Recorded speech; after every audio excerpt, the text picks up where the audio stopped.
사도행전 강해, 오늘은 사도행전 5장 말씀을 중심으로 회개의 속도라는 제목으로 함께 말씀을 묵상해 보겠습니다.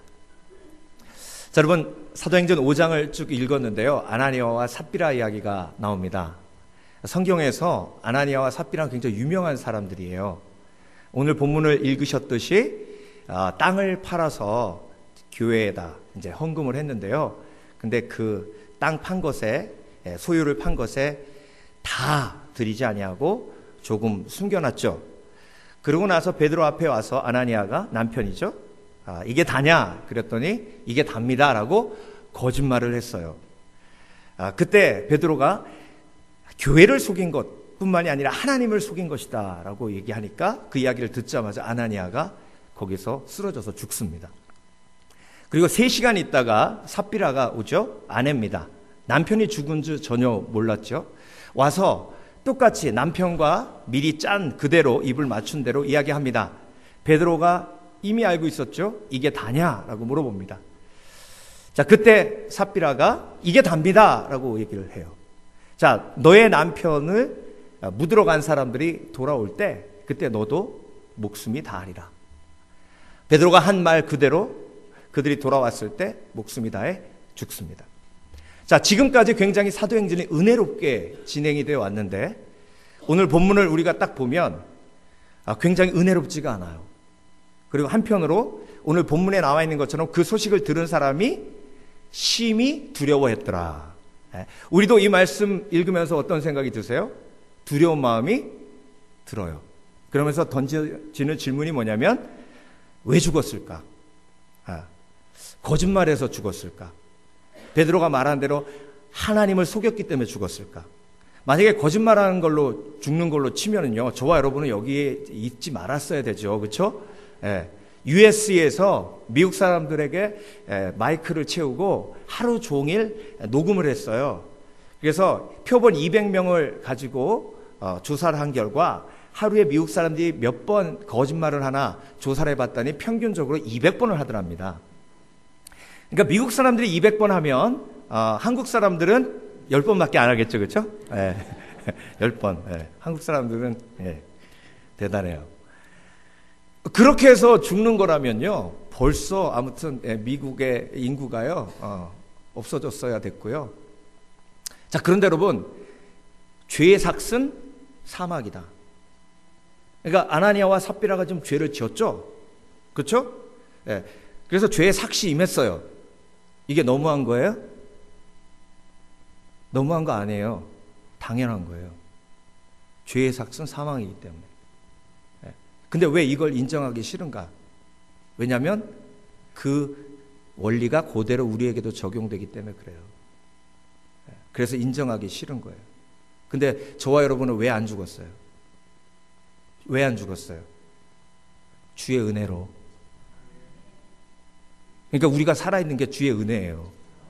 그리고 바깥에 있는 사람이 예수님 안 믿어도 안 죽고 저렇게 살아있는 것. 특히 오늘 본문에 나오는 사도들을 핍박하는 대제사장들과 사두개인들이 이렇게 따지면요, 제일 먼저 죽어야 돼요. 근데 그 사람들은 안 죽고 아나니아와 삽비라가 죽은 거예요. 이건요, 믿지 않는 사람들에게 던지시는 하나님의 메시지가 아니라 믿는 사람들에게 하나님이 던지시는 메시지예요. 자, 그러면 사도행전 5장에 나와 있는 아나니아와 삽비라를 통해서 우리에게 던지고 싶으신 메시지가 무엇인가? 이걸 보기 위해서는요, 2장으로 다시 넘어갈 필요가 있습니다. 오순절이 임한 다음에, 성령이 임한 다음에, 그 다음에 베드로가 성령 충만해서 그곳에 모인 사람들을 향해서 설교합니다. 그때 그 설교의 핵심이 뭐냐면 너희들이 바로 예수 그리스도를 십자가에 못 박아 죽였다는 거예요. 너희들이. 그런데 하나님이 그를 부활시키셨다는 거죠. 그게 바로 하나님의 아들이라는 증거라는 거예요. 그러니까 너희들은 하나님의 아들을 못 박아 죽였다는 겁니다. 그러니까 그곳에 모인 사람들이 한꺼번에 어떻게 반응했어요? 우리가 어찌할꼬. 그래서 여러분, 죄의 찔림이 있을 때 회개로 나아가기 전에 하는 고백이 뭐냐면 우리가 어찌할 거예요. 그래서 여러분, 오늘 말씀을 들었을 때에 그런 질문이 있으시길 주의 이름으로 축원합니다. 목사님, 그럼 내가 어떻게 해야 되죠? 근데 아나니아와 삽비라는요, 그 얘기를 듣고 바로 이게 다냐? 했을 때 이게 답니다. 라고 얘기했어요. 그때 이게 답니까? 이게 다야. 벌써 알고 얘기하는 거잖아요. 베드로의 눈을 보면. 그때 아닙니다. 내가 어찌해야 됩니까? 라고 얘기했으면 안 죽었죠. 근데 사도행전 2장, 사도행전 4장에 회개하는 사람들의 특징이 뭔지 아세요? 베드로가 말씀을 전하자마자 뭐 했다는 거예요? 바로 회개했다는 거예요. 그러니까 여러분, 사도행전 앞부분에 하나님이 우리에게 말씀하시는 건요, 회개의 속도예요. 너희가 교만하면 안 된다는 거죠. 너희가 언제 어디서 죽을지 모른다는 거예요. 하나님의 심판이 개개인에게 언제 임할지 모른다는 거예요. 그 겸손이 너에게 있다면 회개를 미룰 수 없다는 거예요. 아나니아와 삽비라가 그 거짓말했다고 죽을 거라고 꿈에라도 생각했을까요? 꿈에도 생각 못했어요. 그런데 여러분, 하나님의 심판은요, 도적과 같이 임합니다. 저와 여러분에게 정말로 회개의 시간이 없을 수도 있어요. 그래서 개개인의 회개의 속도는 다 달라요. 여러분의 회개의 속도는 얼마나 빠릅니까? 10마일? 20마일? 50마일? 100마일? 회개의 속도가 빠르면 빠를수록 지혜로운 사람이에요. 회개의 속도가 빠르면 빠를수록 징계로부터 멀어지는 사람이에요. 여러분, 하나님이요, 우리를 사랑하셔서 징계하세요. 잠언 3장 12절 보면요, 11절 보면, 내 아들아 여호와의 징계를 경히 여기지 말라. 그 꾸리질함을 싫어하지 말라. 12절, 대저 여호와께서 그 사랑하시는 자를 징계하시기를 마치 아비가 그 기뻐하는 아들을 징계함 같이 하시느니라. 징계란 회개한 사람에게 임하는 게 아니에요. 징계란 회개하지 않은 사람을 회개하게 만들기 위해서 하나님이 하시는 사랑이에요. 그러니까 회개한 사람에게는 뭐가 떠나가요? 징계가 떠나가요. 그래서 여러분, 회개의 속도는 뭐의 속도냐면 은혜의 속도예요. 은혜는 내 죄를 용서하시는 하나님의 사랑이에요. 그러니까 하나님의 사랑이 임하는 속도는, 은혜가 임하는 속도는 회개의 속도예요. 하나님은 공이시기 때문에 회개하지 않은 사람의 죄를 용서하실 수 없어요. 그러니까 회개 빨리 하면 빨리 할수록 하나님의 징계로부터 멀어지고, 그래서 회개를 빨리 하는 사람이 지혜로운 사람, 하나님의 은혜 속으로 들어가는 사람. 아나니아와 삽비라가 지금 하나님의 은혜 속으로 들어가지 못했기 때문에 죽은 거예요. 빨리 하나님의 은혜 속으로 들어갔으면 내가 어찌할꼬 베드로요 라고만 얘기했다면 죽지 않았을 거예요. 삽비라도 마찬가지예요. 그리고 너무나 안타까운 건요, 남편과 아내 둘 중에 한 사람이라도 깨어있는 사람이 있었다면, 한 사람이라도 깨어있는 사람이 있었다면. 그래서 여러분, 정말 내가 우리 가정에서 혼자 믿는다면요, 사명감이 있어야 돼요. 사명감이. 그래서 하나님께서 예루살렘에 한 명만 회개하는 사람이 있으면 예루살렘을 멸하지 않겠다고 하신 것처럼 내 가정에 파수꾼이 돼서 하나님 앞에 서야 돼요. 그래서 내 자녀의 죄를 지고 내 남편의 죄를 지고 하나님 앞에 회개할 때에 우리 가정을 하나님께서 은혜로 지켜주시는 줄 믿습니다. 너무 안타까운 거, 둘 다 짝짝꿍이 돼가지고, 아니 남편이 그러면, 아니 어떻게 그러실 수가 있냐고, 하나님 앞에 약속했으면 제대로 해야지, 어떻게 하나님을 속이실 수가 있냐고, 그렇게 얘기했으면 둘 다 살았죠. 그런데 너무 안타까운 거예요. 하나님의 은혜 밖으로 나가 있었어요. 빨리 들어와야 되는데. 여러분, 탕자 얘기 기억하시죠? 보세요. 탕자가 지금 돼지 주엽 열매 먹고 있어요. 죄의 결과죠. 고통스러워요. 너무 힘들어요. 돼지 유엽 열매 먹으면서 몸이 힘들어요? 아니에요. 영혼이 힘들어요. 나는 거지다. 나는 나쁜 놈이다. 나는 죽어도 싸. 아버지한테 돈 달라고 그래가지고 이렇게 다 허랑방탕하게 쓰고 친구들한테 다 배신당하고 나는 인간 쓰레기야. 이 생각이 너무나 힘들고 어려웠을 거예요. 이게 징계예요. 근데 그 징계가 끝나는 건 하나님께 달려있어요? 상자에게 달려있어요? 탕자에게 달려 있어요. 아버지 품으로 돌아가면 징계가 끝나요. 그러니까 여러분, 내가 빨리 회개하면 할수록 나의 삶의 징계가 빨리 떠나가는 거예요. 근데 어리석은 죄인이 왜 하나님은 나한테 이런 징계를 하냐고, 왜 내가 좀 돈 예쁘게 썼기로써니 이 돼지 쥐염 열매 먹는 이 홈리스로 만드냐고, 하나님이 사랑이면 이러실 수가 있냐고. 그게 멍청한 거예요. 그래서 여러분, 지혜로운 사람은요, 회개가 빠른 사람이에요. 우리 반석이 어렸을 때, 이건 비밀로 해주세요. 아빠가 자꾸 자기 얘기 설교 때 한다고 나한테 얼마나 뭐라고 하는지. 그래서 일부 예배 때는 제가 안 해요. 근데 또 이렇게 설교 듣고 나가셔가지고, 아이, 반석이 네가 그랬다며, 이런 분이 계셔, 또. 좀 목회를 좀 도와주세요, 여러분. 얘가 제가 생각해 한 달 정도 된 것 같아요. 엄마가 먹지 말라는 걸 탁 집어드는 거예요. 그래서 Don't touch it. 그랬더니 딱 엄마 눈을 보면서 No 그러는 거예요. 이게 아기가 한 살 때부터 반항하더라고요. 죄인은 죄인이에요. 그래서 엄마가 Don't touch. 그러니까 No 그래. Don't touch. No. 그래서 저는 좀 지나다가 말겠지 그랬는데 10분이 지나고요. 20분이 지나고. 이 사람도 대단하고 걔도 대단하고. 그래서 제가 보면서 저거 나 닮았구나. 저 똥꼬집 나 닮았구나. 그렇게 해가 30분을 싸우더라고요. 30분을. 그러더니 얘가 갈등을 하더니 그걸 탁 집어던지더라고요. 기분 나쁘다 이거죠.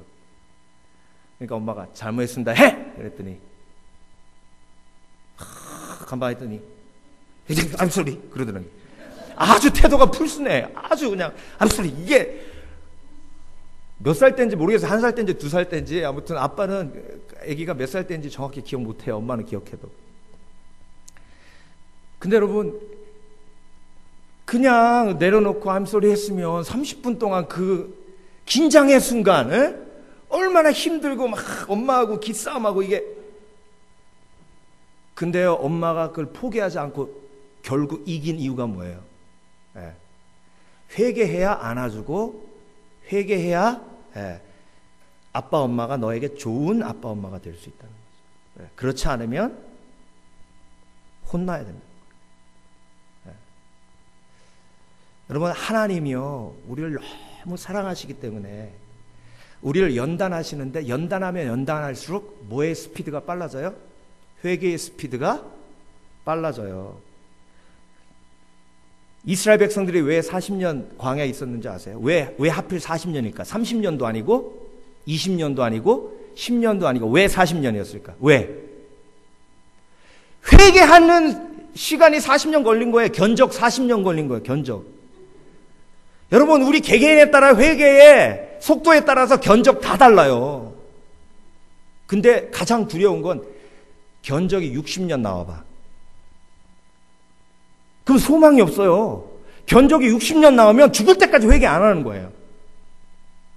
이거 무서운 겁니다. 얼마나 마음이 강팍한지 몰라요. 제가 지난주에도 자기 전에 이제 이렇게 기도를 해주려고 애들 놓고, 얘들아, 기도하자. 딱 그랬더니 딸이 딱 보더니, 아빠 이빨에 김 묻었다. 그래. 그 저녁에 떡국 먹었거든요. 그러면 그 김 묻었다는 건 내가 못 봤으니까 딸이 지적을 해주니까, 그래? 아빠가 기도하고 뺄게. 그러면 되지. 확 순간적으로 기분이 나쁜 거예요. 그래서 제가 그랬어요. 기도에 집중해야지. 그랬어요. 그랬더니 얘가 오케이 그러고 기도하더라고. 기도 끝나고 나왔는데 내가 왜 그 순간에 이거 빼면 되지. 근데 딸이 그렇게 얘기해도 기분 나빠요. 엊그저께도 같이 밥 먹다가 집사람이 여기에 뭐 묻었길래 내가 기분이 나쁘니까 지적을 해도 기분 나쁘니까 그냥 어떻게 하면 떨어지겠지 하고 기다렸는데 계속 묻어있어요. 그래서 제가 밥 먹다가 여보 여기 뭐 묻었어 그랬더니 그 사람이 바로 당신 여기 있는 거나 띄워 그래. 그래서 알았어. 그리고 죄인의 특징이 뭔지 아세요? 자기 죄는 안 보여요. 거울을 보아야 자기의 죄가 보여요. 거울 보지 않으면 다른 사람의 죄만 보여요. 근데 지혜로운 사람은 다른 사람의 죄를 보며 자기의 죄를 보는 거예요. 집사람이 묻었으면 집사람은 나하고 하나잖아요. 그럼 나도 묻었겠지 그러고 이걸 딱 닦았어야지. 예? 그러니까 지혜로운 사람은요, 다른 사람이 판단하는 거 보면 나도 판단하는 게. 교만한 사람은 교만한 사람이 잘 보이고요. 예. 질투가 많은 사람은 질투가 많은 사람이 잘 보여요. 그리고 자기 속에 죄가 많은 사람은 죄인만 보여요. 근데 사랑이 많은 사람은 도와줄 사람이 보여요. 그래서 여러분, 다른 사람의 죄를 보고 내 죄를 깨달으면 회개의 속도가 빨라져요. 은혜의 속도는 회개의 속도예요. 회개의 속도는 은혜의 속도예요. 탕자가 빨리 아버지 집에 돌아갔으면 그 고생 안 하죠. 네. 탕자가 아버지 품에 안기면서 어떤 후회해요. 아유, 좀 더 빨리 올 걸. 아유, 6개월 동안 돼지 쳤네. 아유, 그냥 한 달 만에 올 걸. 네.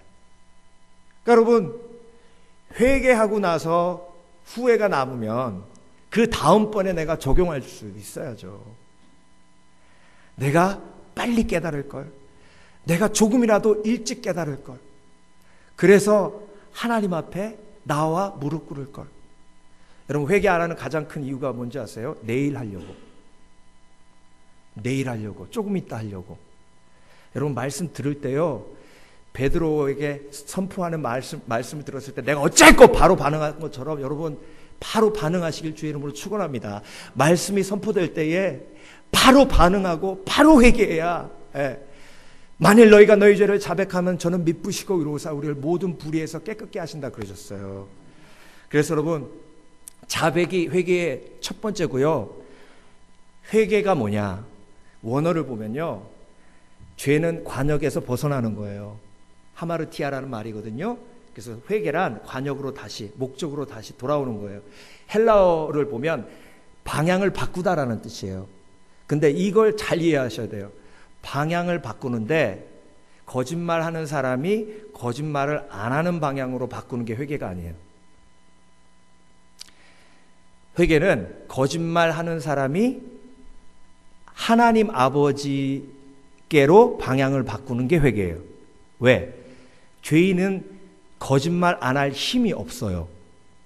그런데 죄인이 아버지 품에 안기면 그 사랑으로 죄를 이길 힘을 얻어요. 그래서 회개란 죄 지은 탕자가 아버지 품으로 가서 아버지의 은혜를 경험하고 다시는 집을 나가지 않을 수 있는 사랑을 경험하는 것이 회개예요. 그래서 여러분, 내가 혼자 그 죄를 이기려고 노력하면 노력할수록 더 깊은 수렁으로 빠져듭니다. 죄가 있을 때 누구에게 나와야 돼요? 하나님 아버지께 나와서 십자가의 은혜를 경험해야 죄를 이길 수 있는 힘이 생기는 줄 믿습니다. 그래서 여러분, 베드로가요, 이 사건 때문에 어떤 마음이 들었겠어요? 저는요, 목회자이기 때문에 베드로의 마음을 너무나 잘 알아요. 한번 생각해 보세요. 하나님이, 제가 부흥 집회를 갔는데 그 전날 꿈으로 이쪽에 앉은 장로님이 공금을 어떻게 횡령했다는 걸 보여주셨어요. 예배인도 하다가 거기 반장로 일어나! 공금 횡령했지! 근데 그 자리에서 죽었어요. 그러면 내가 하나님의 능력이 까불지 마. 주의 종한테 덤비는 거 아니야. 까불지 마. 이러겠어요? 아니면 어떤 마음이 들겠어요? 여러분, 베드로는요, 지금 성령 임한 지 얼마 안 됐어요. 50일 전에 예수님 부인했어요. 사실 권능과 능력이 임했지만 베드로는 성숙한 사도는 아니에요. 그러니까 여러분, 하나님이 주신 권능을요, 영혼을 살리는 도구로 써야지. 영혼을 죽이는 도구로 쓰면, 예수님이 그렇게 하실 수 있었으면요, 빌라도도 죽이고 로마 병정도 죽이고 다 죽이실 수 있어요. 근데 예수님이 말씀으로 말라 죽게 한 건 무화과 나무밖에 없어요. 그런데 엘리사가 권능을 받고 여리고에서 베델레 올라갈 때 아이들이 나와서 대머리라고 놀렸죠. 엘리야에게 뭐라 그랬어요? 엘리야, 당신에게 있는 그 권능이 나에게 더하기를 원하나이다. 그래서 더 큰 권능을 받았어요. 엘리야가 얼마나 놀라운 죽은 자도 살리는 능력을 가진 권능의 그런 선지자 아니에요. 그 권능보다 훨씬 더 큰 권능을 받았는데 대머리라고 놀리니까 그 아이들 대놓고 저주했어요.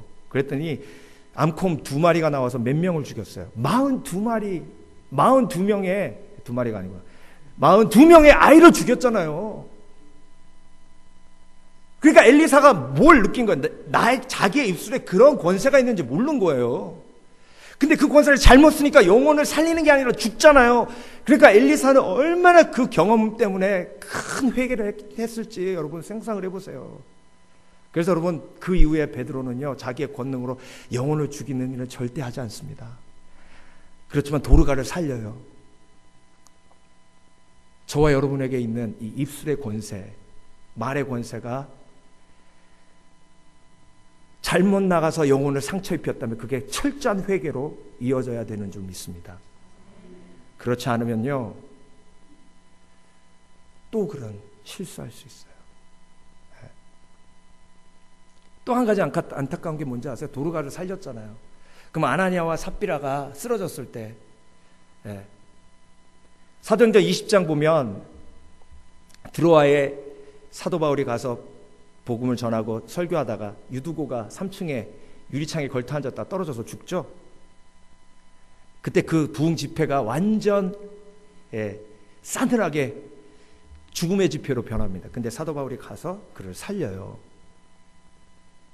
만약에 베드로에게 그 영혼을 긍휼히 여기는 마음이 있었다면 최소한 가서 기도는 한번 할 수 있지 않았을까. 그러니까 제가 목회자로서 베드로를 보면요, 베드로는 평생 동안 이 경험을 잊지 않았을 거예요. 여러분, 내가 영혼을 상처 입혀서 실족시켰다면, 내가 그리고 하나님 앞에 회개했다면 그 기억은 평생 남아 내가 또 다른 회개할 수 있도록 이끄신 하나님의 은혜로 남아있어야 됩니다. 아멘이 없으시네. 왜냐하면 상처 입은 경험이 있거든요. 근데 여러분, 베드로는요, 쓰러지지 않았어요. 다시 일어났어요. 그리고 도르가를 살리는 사도로 쓰임받습니다. 저와 여러분에게도 그런 은혜가 임할 줄 믿습니다. 내가 하나님의 말씀으로 위로할 때에 영혼이 살아나고, 내가 위로의 말을 던질 때에 절망했던 영혼이 일어나고. 그래서 여러분, 회개의 속도는 은혜가 임하는 속도예요. 두 번째, 회개의 속도는 평안이 임하는 속도입니다. 자, 아나니아와 삽비라가 죽을 때 사람들이 오늘 본문에 2번 반복돼요.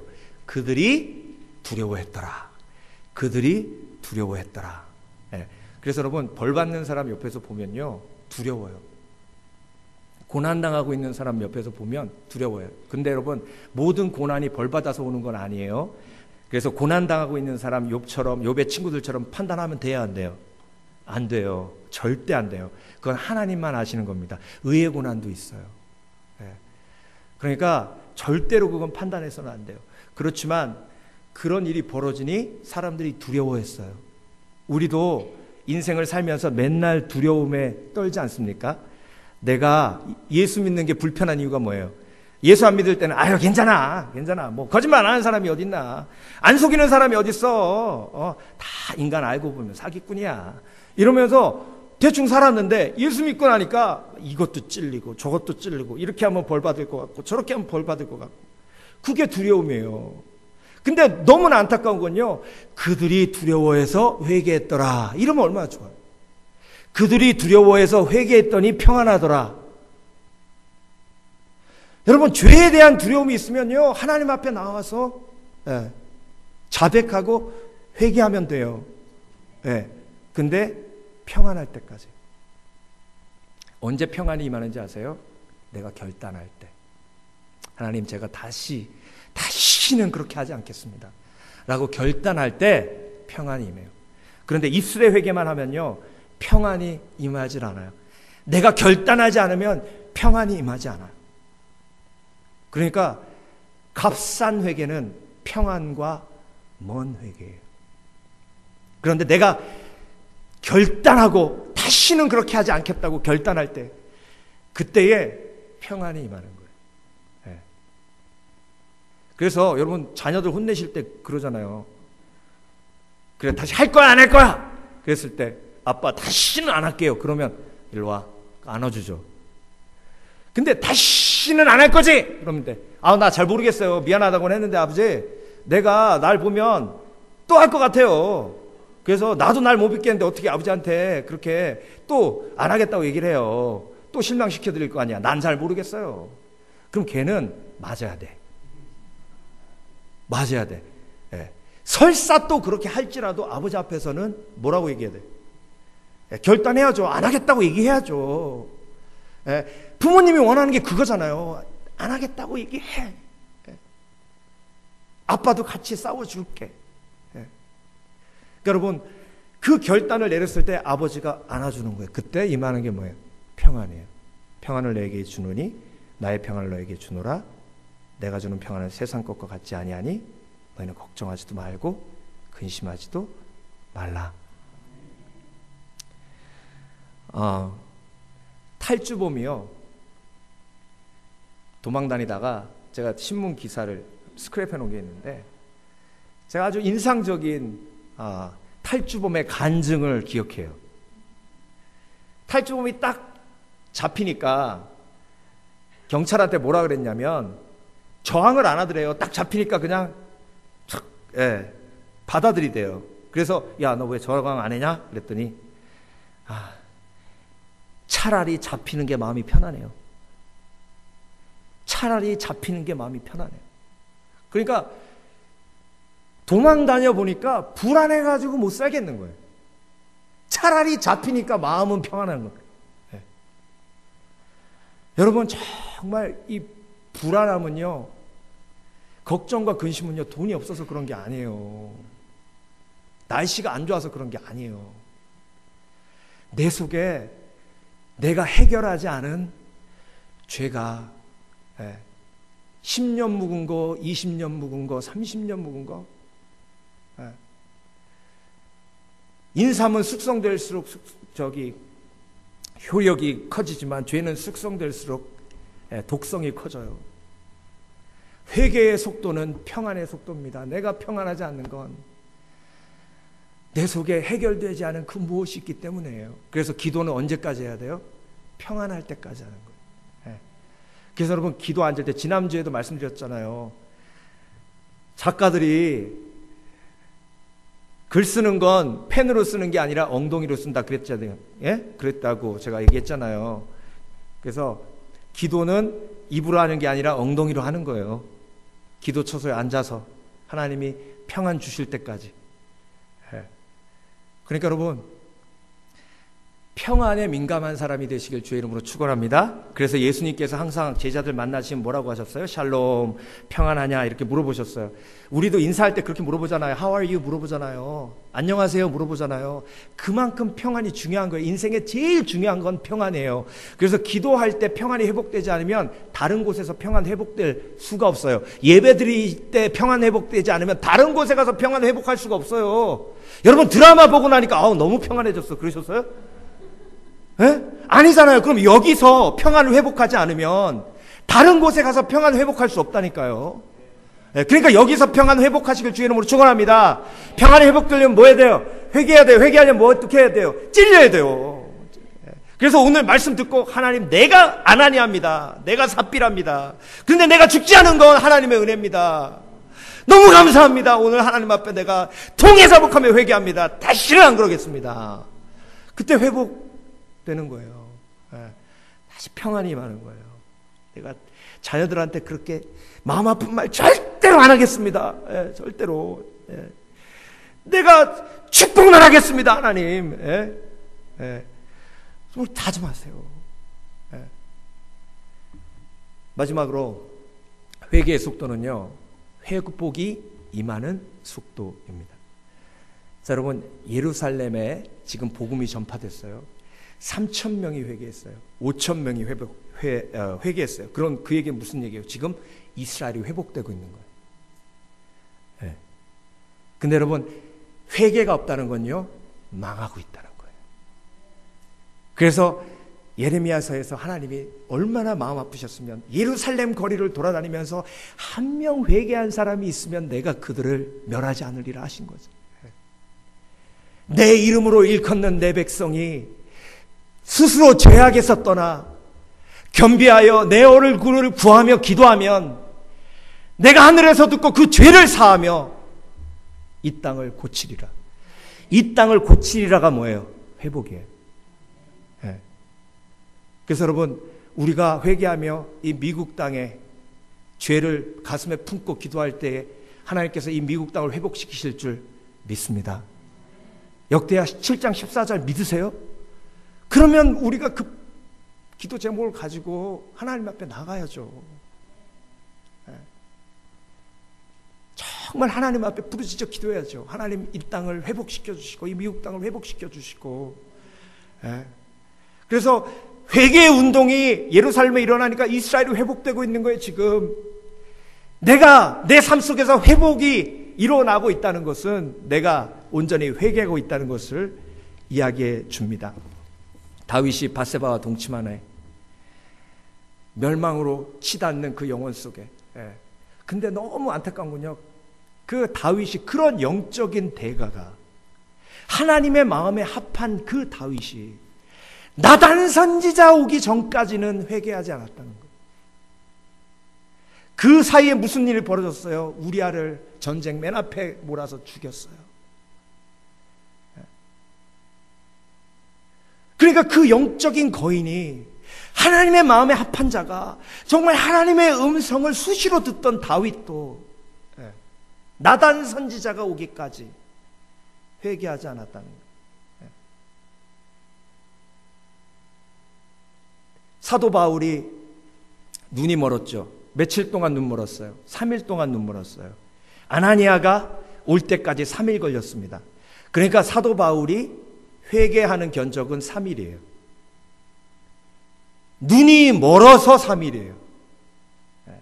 자, 그렇다면 저와 여러분에게 있어서 회개의 스피드는, 하나님이 나를 어떻게 하셔야 내가 회개할까?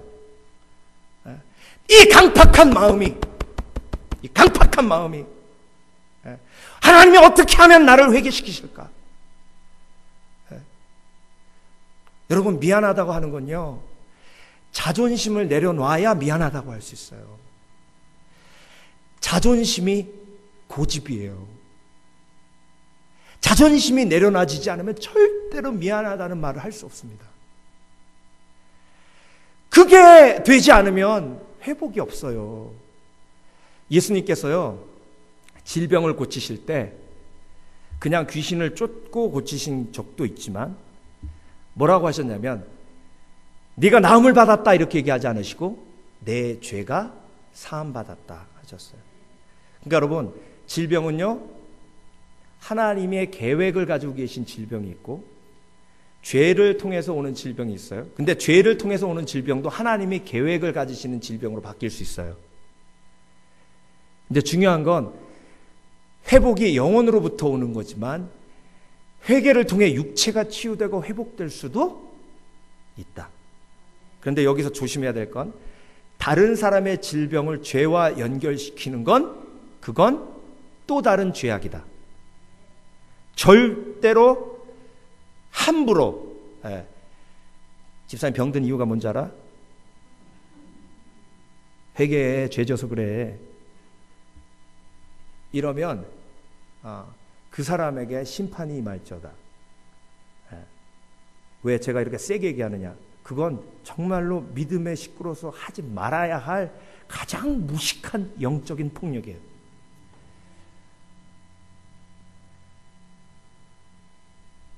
하나님의 뜻을 가지고 하나님이 이루어 가시는 그 일에 우리가 절대로 판단해서 안 되지만, 나에게 임한 고난은 내가 선하게 하나님의 뜻을 찾아가는 회개의 도구로 사용하는 것이 지혜롭다. 예. 그러니까 윤동주 시인이 얘기한 것처럼 하늘으로 한 점 부끄러움이 없기를 입새이는 바람에도, 입새이는 바람에도 회개하는 거예요. 입새이는 바람에도. 내 삶 속에 왜 이런 일이 벌어졌을까? 하나님 앞에 나와서 하나님 회개합니다. 회개합니다. 깨닫게 해주시옵소서. 왜 제가 이런 어려움을 겪고 있습니까? 하나님 깨닫게 해주시옵소서. 그때 회복이 일어나는 거예요. 영혼이 일어나는 거예요. 예루살렘 성벽의 회복은요, 눈의 회복이 아니라 영적인 회복. 느헤미야가 하나님 앞에 열조의 죄를 품고 기도하며 나아갔기 때문에 회복이 임한 거예요. 그 회복의 속도가, 나는 왜 이렇게 삶이 회복되지 않나, 예수 믿어도 왜 이렇게 더뎌? 이유는 회개의 속도예요. 다니엘 김 선교사님이 한국에서 참 많은 영적인 그 부흥을 일으키고 있죠. 그 다니엘 김 선교사님 간증 중에 나온 얘기인데요. 어느 지역의 집회를 갔는데 하나님이 강력하게 회개에 대한 메시지를 주셨대요. 그래서 회개에 대해서 막 설교하면서 하나님 앞에 하나님의 은혜로 나오십시오. 하나님의 품에 안기십시오.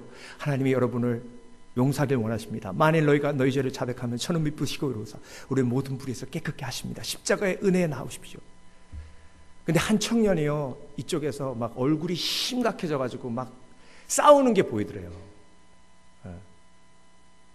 그리고 집회가 딱 끝났는데 선교사님한테 와서, 선교사님, 제가 선교사님하고 대화 좀 할 수 있을까요? 그래요. 앉읍시다. 제가 선교사님 만나서 회개하기 원합니다. 제가 죄를 지었습니다. 하나님께 얘기하시죠. 아니에요.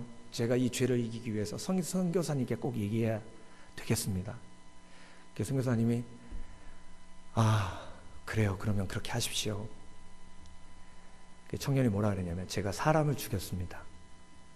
그래서 야고보서에 나와 있는 말씀, 형제를 미워하는 것이 살인한 것이다 라는 말씀을 기억하면서, 그래요, 누굴 미워하는 게 그렇게 고통스럽죠. 힘들죠.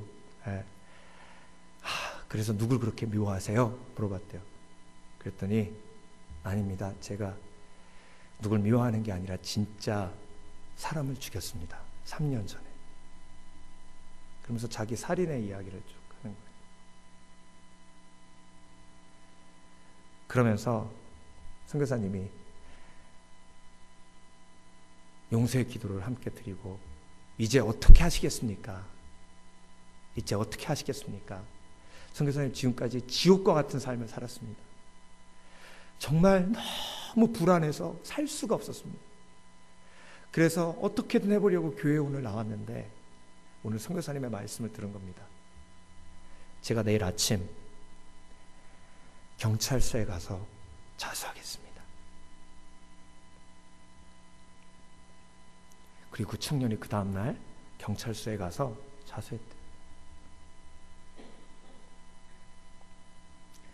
여러분, 그 시점부터 그 바닥으로 떨어진 그 어두운 영혼의 회복이 시작되는 줄 믿습니다. 물론 그가 죽인 그 사람의 가족들, 그들과의 해결해야 될 많은 문제들이 있고, 그 용서와 또 용서하지 못하는 그 과정 속에 또 다른 고통이 남아있지만, 그렇지만 회개했을 때 다시 한번 회복이 일어나고 치유가 일어나고 소망이 내 속에 일어나는 줄 믿습니다. 여러분, 관계의 회복은요, 회개로부터 시작이 돼요. 그 사람이 나에게 잘못한 것도 있지만 내가 그 사람에게 잘못한 것도 있어요. 그 사람이 나에게 잘못한 건 그 사람이 하나님 앞에 회개해야 될 일이고요, 내가 그 사람한테 잘못한 건 내가 하나님 앞에 회개해야 할 일입니다. 그런데 중요한 건 두 사람 중에 한 사람만 관계 속에서 회개하면 그 관계는 회복으로 나아간다는 거예요. 특히 우리 자매님들, 그 인간 통해 받은 상처들, 정말 깊어요. 우리 한국 남자들 저를 포함해서 한마디로 아니올시다예요. 알아요.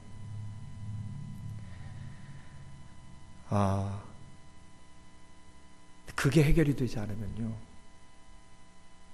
정말 인생이 어둠 속에 거할 수밖에 없습니다.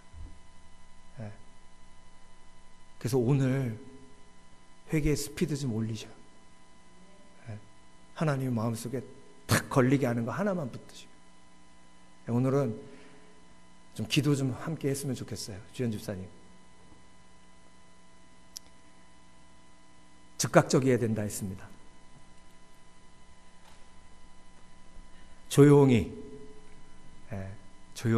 하나님 앞에 묵상하며 기도하며 나아갈 때에 하나님, 나는 죄인 중에 괴수입니다 고백하며 회개의 은혜 속으로 우리가 들어가겠습니다.